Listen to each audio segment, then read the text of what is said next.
Amila Wijesinghe.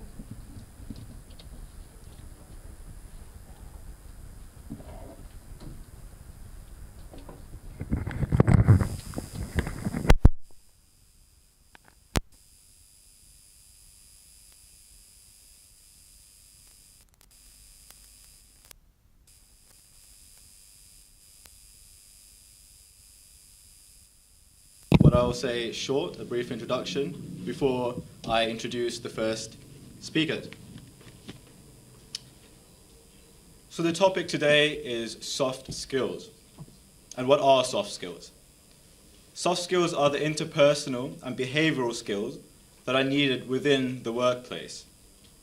It reflects the fact that the modern workplace needs interpersonal skills. It's about the relationships between people. It's essential to work as a group and to collaborate in achieving objectives and goals. But what's also important is the relationships that you have with clients.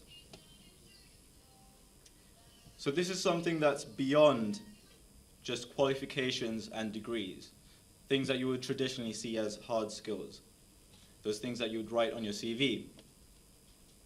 It's more about things like critical thinking, communication, problem solving, the ability to work in a team, creativity, and leadership.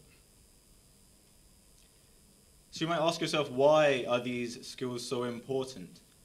We have, especially in Sri Lanka, I've seen we have a tendency to focus on the hard skills, on your qualifications, what degrees you have, what letters you put after your name. But the thing is that these hard skills, which are important, you need to be technically skilled, they're useless without these soft skills. They're not mutually exclusive concepts. They're things that work together. They complement each other. You can have all the knowledge and expertise in your subject, but it doesn't guarantee you success. If you take a salesperson, they can know everything about their product that they're trying to sell you. They can know where it was manufactured, what the materials are. They can know everything. But if they don't have a proper relationship with the person that they're selling it to, they're not going to buy it.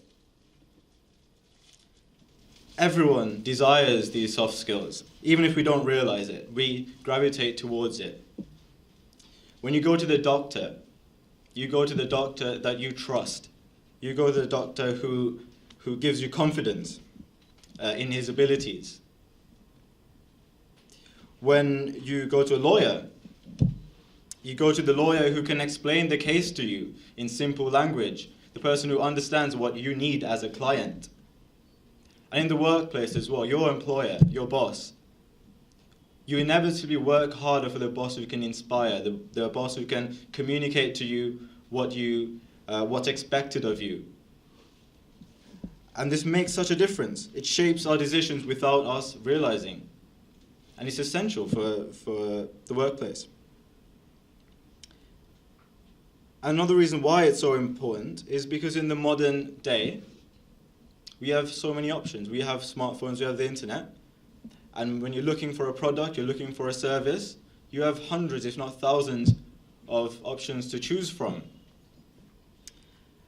And the thing that makes you repeatedly go back to someone, to be loyal to a service provider, is the soft skills that they have, the way in which they communicate with you, the relationship that they build.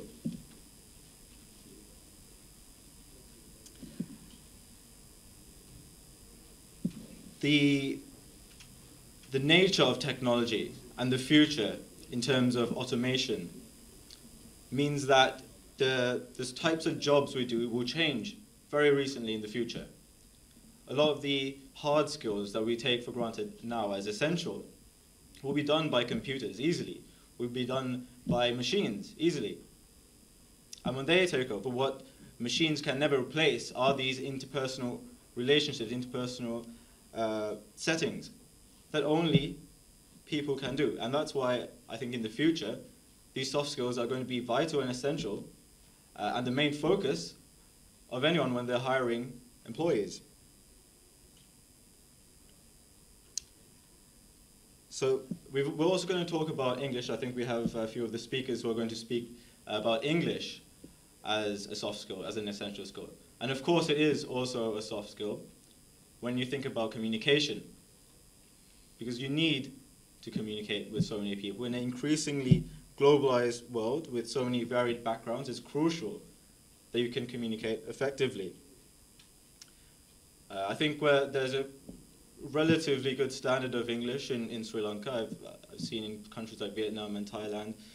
I mean, they don't have the same history as us, so their level isn't quite as good. But there's still a lot of improvement for the level in Sri Lanka.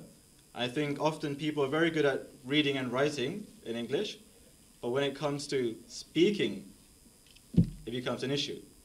And when they speak to a native speaker, you see them become very intimidated. They know what to say, but they can't get it out.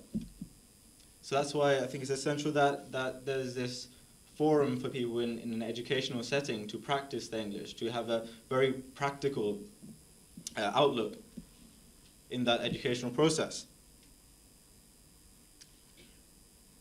And it's also important to be able to understand the cultural context of using a language. Very often things can get lost in translation. There's a famous example of Hillary Clinton in Russia. She was trying to reinvigorate the relations between the US and Russia. And when she met Sergei Lavrov, the foreign minister, she gave him a box with a button on it that was meant to represent the resetting of relationships. And on the button, she put in English, reset, and the Russian word peregruska, which unfortunately actually meant overcharge. So it meant the Americans were going to overcharge the Russians. So that's why it's important to be very careful with translations and the cultural context. So hard skills are easy to identify. They're easy to identify, they're easy to teach. You know what qualifications a person has. You know what degrees he has. But it's much more difficult to ascertain what someone's soft skills are. It takes a longer time to develop these soft skills. It's a much more pervasive process. And it's something that I think educational institutions should focus on incorporating into their education. It can be hugely beneficial. Students will come out much more employable, they'll graduate much more employable with so much more opportunities. And businesses and any employer will have valuable assets in students who come out with these skills. I'm sorry, that's a very short introduction.